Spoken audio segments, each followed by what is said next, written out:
Good morning, good afternoon, and good evening to all of you. My name is Nelson Grima, and I am a project manager of the Global Forest Expert Panels Program, or GFEP in short, at the IUFRO. GFEP provides effective communication of scientific information and expertise to governments and intergovernmental processes related to forest and trees. I would like to remind you that this session is going to be recorded. Today, we share and discuss the preliminary findings of our upcoming publication entitled 10 Years of REDD+ Outcomes and Socio-Ecological Impacts on Forests, Carbon, Biodiversity, and People. This is a follow-up study to the global assessment on REDD+ we published in 2012, and it examines the main aspects of the topic, analyzing and synthesizing relevant scientific information and lessons learned since the original global assessment was published. We plan to launch this new publication in early 2022. You are invited to contribute to the discussion by posting your questions in the Q&A box on your screen. I am very pleased to introduce the speaker of today's session, Dr. Bhaskar Vira. Dr. Vira is an author of this follow-up study, as well he was an author of the 2012 assessment. He is the head of department and professor of political economy at the Department of Geography at the University of Cambridge.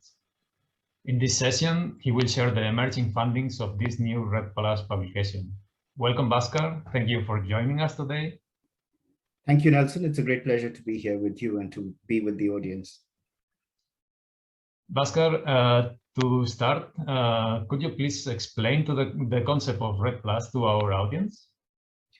Yeah, thank you. So I think it's been understood for a reasonably long time that forests provide a number of services to humanity and have been recognized for their importance for global biodiversity conservation, for the provisions of various goods and services that societies benefit from around the world. But increasingly, there's also been attention to the role that forest ecosystems play as part of the global carbon cycle. So the REDD+ concept, which emerged over the last 15 to 20 years, is in context of the role that forests play in the global carbon cycle. Estimates suggest that emissions from deforestation and forest degradation are potentially responsible for about 30% of total global greenhouse gas emissions. And carbon capture through the growth of forests can actually sequester carbon and reduce emissions to something like 10% of the total. So trying to address the drivers of global forest loss and forest degradation, trying to support forest restoration activities has started to become an important part of the response to the climate emergency.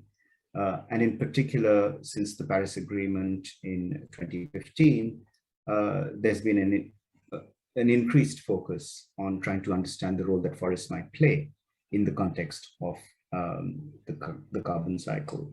And that's the context in which REDD+, which is a mechanism which has emerged from the UN Framework Convention on Climate Change, really tries to operate, which is to try and address emissions that are attributable to forest loss and forest degradation, and to try and reverse some of those drivers. So I can go into a little bit more detail about the sort of mechanisms in due course, but the real context for this is understanding the role that forests can play within the carbon cycle, and then trying to address some of the drivers that might help us to use forests as a response to the climate emergency. Thank you, Bhaskar. And considering that the program has been going on for about more than 10 years, why do you think that now is a suitable time to conduct this follow-up study? So, Nelson, as you mentioned in the introduction, REDD+ really started with a decision at the UNFCCC back in 2005. And in 2012, we collectively, as part of the GFEP process, did a very early review of REDD+ and its potential, and we published that report in 2012. Since then, a lot of developments have taken place. So the REDD+ process has become much more mature. REDD+ activities have been implemented by a number of countries in a few phases. So the initial phase that some people call the readiness phase is really the development of national strategies, action plans, putting in place the capacity for countries to implement REDD+. Then there was an implementation phase, which was to try and translate that into demonstration activities that can show the potential of the forest sector in relation to the climate challenge. And then the final phase, which is called the results-based phase, where countries are actually being explicitly rewarded for actions that are fully measured, which are reported and verified through international processes. Now, since 2005, countries have transitioned from initially just being in the readiness phase for REDD+ through the implementation phase. And now there are a few countries that are in the results-based action phase. So there's been a lot of activity in this space over the last decade since our previous report was published. In addition, globally, there's been a huge focus on the role and potential of forests in response to the climate emergency. In 2019, the IPCC, the Intergovernmental Panel on Climate Change, estimated that we would probably need to invest in an additional 1 billion hectares of forest if we really wanted to limit global warming to 1.5 degrees C, which is the target that has been globally aspired to over this coming decade. So given all these developments that have taken place, both in the science that helps to understand the role that forests can play, as well as the policy and institutional and governance mechanisms that respond, it felt that a follow-up study to our 2012 assessment was long overdue. And this seems to be the right moment to understand and evaluate the progress that's been made with REDD+ as a mechanism that's trying to focus on the reduction of greenhouse gas emissions related to deforestation and forest degradation. As you have explained, the REDD+ is a very complex scheme, but what are the different types of governance that are at play in shaping the scheme and its implementation, and how this has changed in the last 10 years since the first assessment was published? So as I've been saying, in terms of the origins of REDD+ as an idea, it does emerge from the Climate Change Convention and the discussions at the conferences of the parties. So it's negotiated at an intergovernmental scale, and the parties to the convention, national governments, agree the governance frameworks within which REDD+ is conducted. So the fundamental governance scale for REDD+, therefore, is within the structures of the UNFCCC, and the conferences of the parties have marked a number of sort of significant moments in creating the operational guidelines for REDD+. One of the major landmarks was in 2013, which was which is often referred to as the Warsaw Framework, and that essentially clarified some of the key issues that were needed to operationalize REDD+, in particular around things like finance and the provision of finance in response to results that were demonstrable, modalities for countries to monitor, to report and verify their emissions reductions, since these were going to be contributing to national aspirations towards reducing emissions. Technical assessment, a number of kind of really detailed ways in which modalities for the measurement, the reporting and verification of forest emissions could be put in place, so that there would be transparency in the way in which countries could be credited for the actions that they were taking under the REDD+ arrangements. So that was the Warsaw Framework. That was 2013. The other major landmark came with the Paris Agreement in 2015. Firstly, the Paris COP was noted for its ambition to try and limit global warming to 1.5 degrees. And as part of that, the role of forests was seen as extremely important. And that gave additional momentum to these efforts to address deforestation, forest degradation, forest restoration. So the Paris Agreement provided a flexible approach for countries to use climate finance in general to allow both public and private finance to contribute towards achieving some of the REDD+ goals. So these were explicitly recognized in the Paris Agreement in 2015, and that has resulted in a number of initiatives at the government and intergovernmental scale in order to create financial mechanisms to mobilize finance for REDD+. I'd say the third thing I would mention is, just in parallel, a growing voluntary carbon market, especially within the private sector. A number of companies have made major commitments in terms of their own emissions and their own transitions towards net zero. We've got some leading companies like Amazon and Microsoft, which have made big commitments. And as part of that, their transition pathways include the use of offsets and forest mitigation.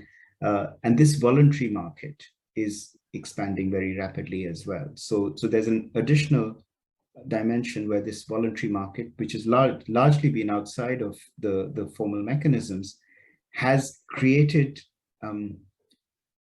projects that allow us to understand the ways in which we can actually pay for the results that are expected from mechanisms like the REDD+. And the inclusion most recently of carbon offsetting and reduction as part of the aviation sector's response, which has been coordinated by the International Civil Aviation Organization, is creating even more momentum in those private markets. So I'd say those are the sort of three major ways in which the governance structures are evolving within the UNFCCC and separately in the context of the finance and the private mechanisms. As you mentioned, one of the main objectives of REDD+ is to contribute to climate change mitigation. Do we have, or is there available evidence that these outcomes are being produced?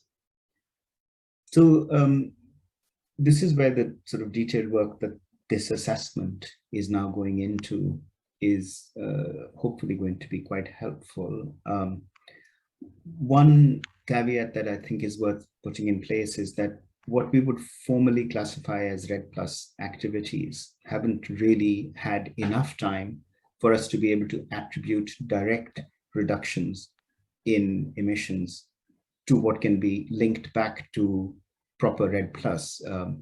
Only 8 countries have reached the results-based payment stage. So within the actual formal REDD+, it would be difficult to have the length of time to demonstrate that it was explicitly a REDD+ activity that resulted in emissions reductions. What we do see, though, is that there are overall improving trends in terms of a reduction in deforestation, both in countries that have adopted REDD+ and those which haven't adopted REDD+. And what we do see, and our colleagues who are looking at the sort of detailed results here have demonstrated that REDD+ countries are probably performing a little bit better in reducing deforestation compared to countries that haven't yet adopted REDD+. So that suggests that there's something going on in countries that are on this pathway to implementation. A number of them are at an earlier stage. They may be in the readiness or the implementation stage and haven't yet reached results-based payments. But what you can see is that if they're on the pathway towards adopting REDD+, there is a positive trend in terms of a reduction in deforestation. And that trend is a little bit better in countries that are on this pathway towards REDD+ than those that haven't yet gone in that direction. So I think we can find some associational evidence which supports that claim. But overall, I would say it's a little bit too early for us to explicitly assess REDD+ performance for most countries. And since we are talking about evidence, do we have evidence on the influence of REDD+ on biodiversity, livelihoods, and well-being, or do you think it's similar to your previous answer? So again, the attribution issue is the same because REDD+ activities are at an early stage. So to be able to attribute direct non-carbon benefits, which is the term that is increasingly used to define sort of biodiversity, livelihoods, well-being benefits from REDD+, is difficult at this stage because we can't link it directly to REDD+ activities, but there's a lot of evidence at project scale. And I think that's what's interesting. Firstly, and this is a point that I think we made quite strongly in our 2012 report when we were assessing the potential for REDD+, we were already making the case that the non-carbon benefits, given the role that forests play, both in biodiversity conservation and in contributions towards the livelihoods of people, we made the case in our 2012 report that the non-carbon benefits would be a very important part of the potential success of a strategy like REDD+. It's become evident that these non-carbon benefits are really central to the success of REDD+. The sustaining REDD+ as an intervention is really contingent on being able to deliver these non-carbon benefits. Now, there are a few issues with trying to look at the evidence. One is that the frameworks for monitoring verification of carbon have been quite well developed within the UNFCCC, but we don't have as much progress in terms of the non-carbon benefits. So we don't yet have quite as much evidence, and the evidence base for non-carbon benefits is relatively weak. But as I said earlier, the project level evidence where people have actually implemented at a local landscape scale interventions to reduce deforestation or to mitigate forest loss, some of which have been independently verified by third-party certifiers. And this is where the voluntary carbon market that I've talked about has become really important, because private sector initiatives are actually explicitly both monitoring the reductions in deforestation as well as paying for those results. That gives us some very useful lessons. And some of the kind of highlights from project level data that we've been able to gather suggests that where we can demonstrate that direct local benefits are visible to local populations, we get a very high level of community engagement because they can see the direct benefits from participating in REDD+. There's a lot of focus on ensuring that there's clarity of tenure and of rights. This is really critical to ensuring the success of REDD+ interventions. If there's ambiguity about land ownership, if there's ambiguity about forest tenure, if there's ambiguity about what people are calling the rights to carbon, then it becomes very difficult to incentivize local communities to participate. In this context, the rights of indigenous peoples and local communities are particularly important. So in countries where there has been a focus on clarifying these rights and tenure issues and on providing incentives at local scale, we see much better outcomes.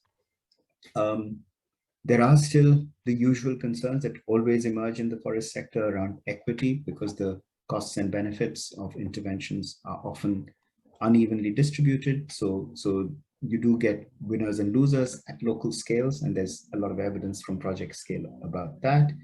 And again, what that evidence tells us is that we need to be attentive. We need to be conscious that there are winners and losers, and try and ensure that interventions are sensitive to the impacts, the differentiated impacts on different communities, indigenous peoples, local communities, and being sensitive to the most vulnerable groups, including having a real sensitivity to the gendered implications of some of these interventions.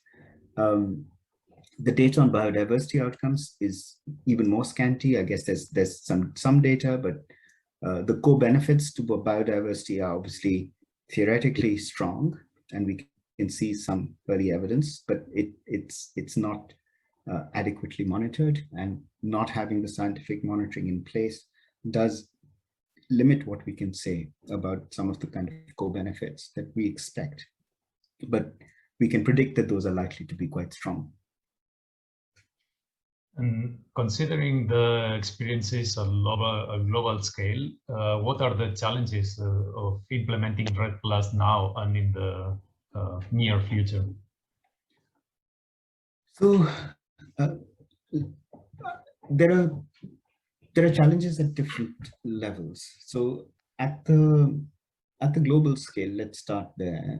I'd say that one of the big challenges is that activity in relation to forests is scattered across multiple of the international conventions. So clearly REDD+ emerges out of the Framework Convention on Climate Change, but the Convention on Biodiversity, as well as the UN Convention on Combating Desertification, also have significant implications for activities associated with forests.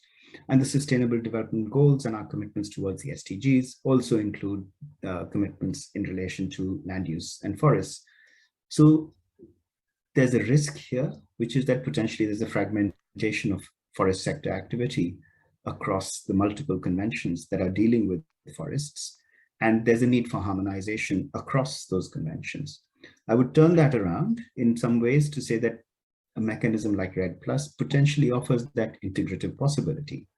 If activities under the REDD+ interventions can actually bring together initiatives across these different conventions and across these international commitments, it may provide that integrative framework to address some of the forest sector challenges that we are talking about.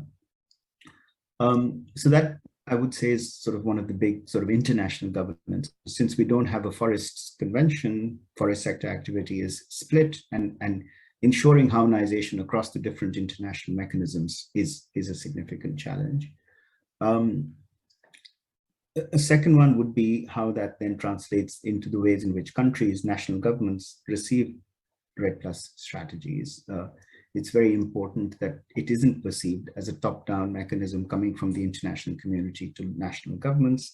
Their ownership, their participation in the REDD+ process has to be secured, and that requires transparency, that requires good communication, good engagement with national level and subnational level political processes.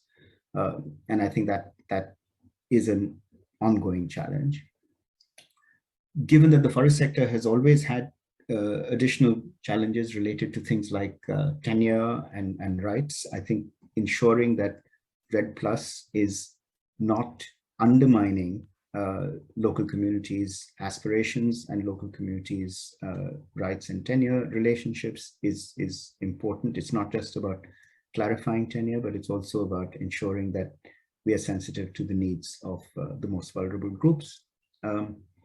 And that includes what is emerging as a sort of need to clarify the carbon rights. If funds from REDD+ flow to national governments, how would those be devolved down to subnational jurisdictions and scales? Who owns the rights to carbon within a national jurisdiction is increasingly important as we implement results-based payments through REDD+. I think the other challenges are around monitoring and around transparent forms of verifying outcomes, both for the carbon benefits of REDD+ as well as for the non-carbon benefits, the livelihoods and biodiversity benefits that we've been talking about. And I think those remain really important, because if this is going to be a results-based mechanism, we need to have good, clear and transparent data which allows us to assess the claims that are being made. And finally, what are some of the possible pathways for the future, and what are the implications of such pathways for different stakeholders? So I think the challenge that I laid out about alignment and integration is actually potentially one of the possible pathways that I would see as really important for the international community to try and pursue.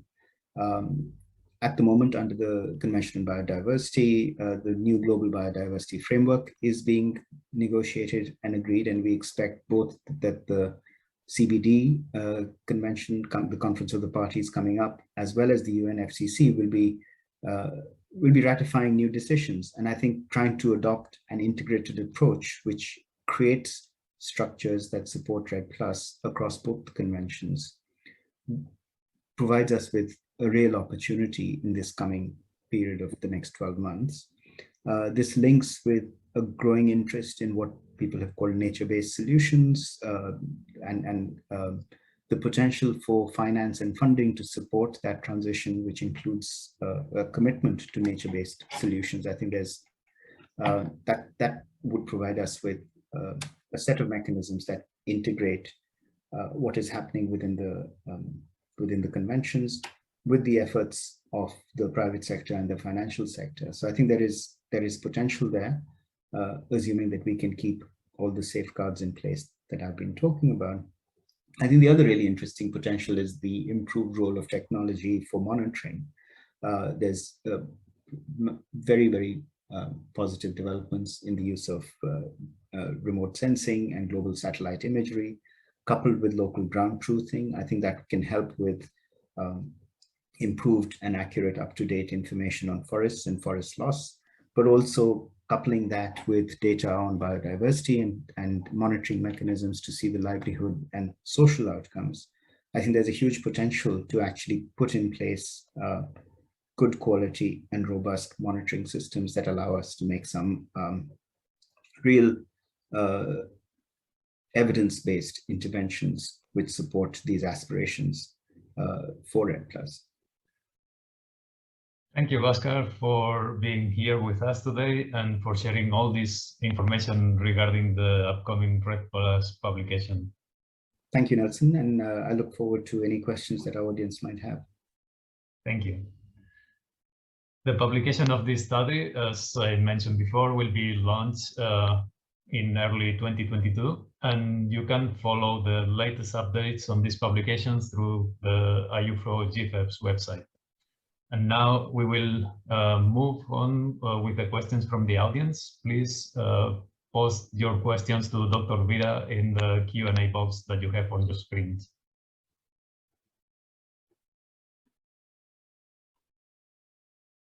While we wait for the audience to post their questions, Bhaskar, I would like to ask a question of my own.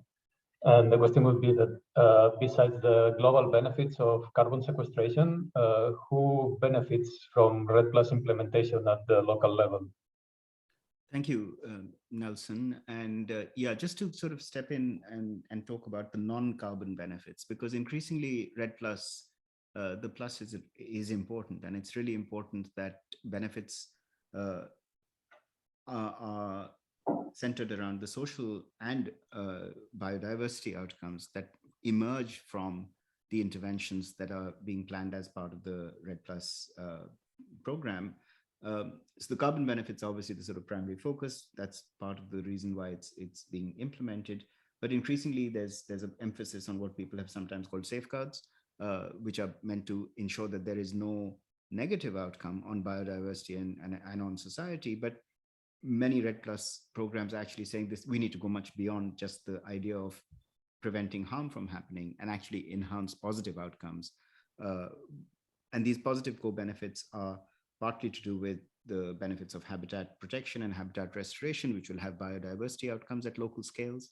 And then, of course, with that comes the possibility that people's livelihoods will also improve through access to some of these, both the financing that is coming as part of REDD+, as well as the material changes that are taking place in local production systems from which they can benefit. Thank you. To ensure that these benefits happen from the implementation of REDD+, who controls that it's implemented in the right way?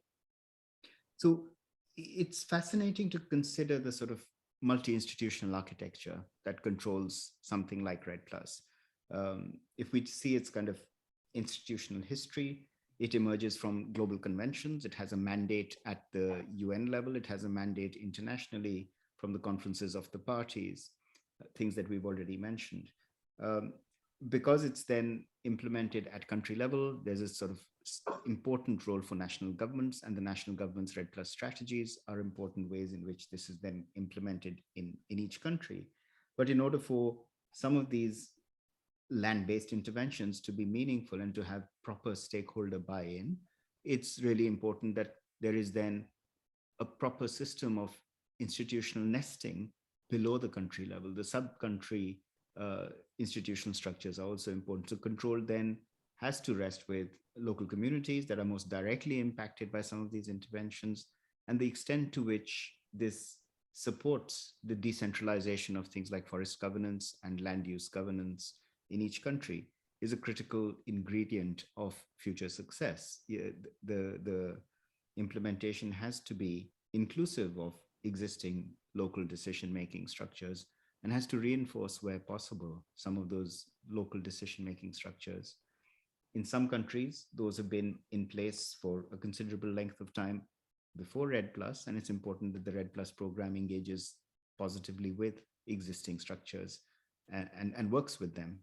And certainly some of the evidence that is coming through from the early phase implementation precisely reinforces that point. It says that where REDD+ interventions have worked with pre-existing institutional structures, they have been able to achieve more traction, more success, because they're working within a governance context that already has legitimacy and buy-in from local communities. Thank you for that answer. Before you mentioned that land tenure is a very important aspect when implementing REDD+. Do you think that REDD+ can somehow improve land rights and land tenure? So again, I'll look at partly the evidence that we've been able to review so far as part of the report. The evidence suggests that perhaps the relationship works in the other direction, by which I mean in places where there has been clarity of tenure, where there has already been some investment in local rights being recognized and reinforced, those become preconditions for the effective implementation of REDD+. So rather than REDD+ necessarily improving tenure and tenure security, in places where tenure security has been a key focus already of pre-existing government and local stakeholder interventions, REDD+ has proven to be more successful because that clarity of existing land rights and the support for existing land rights helps to create a context in which implementation can take place. There is some evidence in other places that by piloting REDD+ programs, the ambiguity of rights questions has been thrown up into the surface, because in order to implement, we need clarity about land rights, tenure over forest, and increasingly there's a debate about who owns the carbon, so it's tenure over carbon as well. And if those are ambiguous or unclear, then the implementation of a pilot gives the space for a stakeholder dialogue precisely about those tenure arrangements. I think a key point would be, and the report is making this point very strongly, that without addressing those questions very explicitly, leaving them unaddressed or ambiguous is risky, because a lack of clarity would be very difficult in the context of real implementation, because for a number of these interventions, there are material changes in the ways in which land and forests are being used. There are material flows of finance which are coming at country level and are being devolved down to subnational level. And in order for those to be properly targeted, we need clarity about tenure and land rights. So a lack of clarity would be very, very risky for implementation. Thanks a lot for these explanations, Bhaskar. If there are no further questions from the audience, we will come to an end. We would like to thank you for being today here with us and for all this wealth of information you provided. And we would like to remind the audience that this report will be published in the first half of the next year. and that they can follow any updates that will come up until then. They can follow them through the IUFRO and GFEP websites. So thank you, Oscar. Thank you. Pleasure to see you. And we will finish with the session. Thank now. you. It's very nice to be here, and thank you for the invitation. Thanks to you for coming.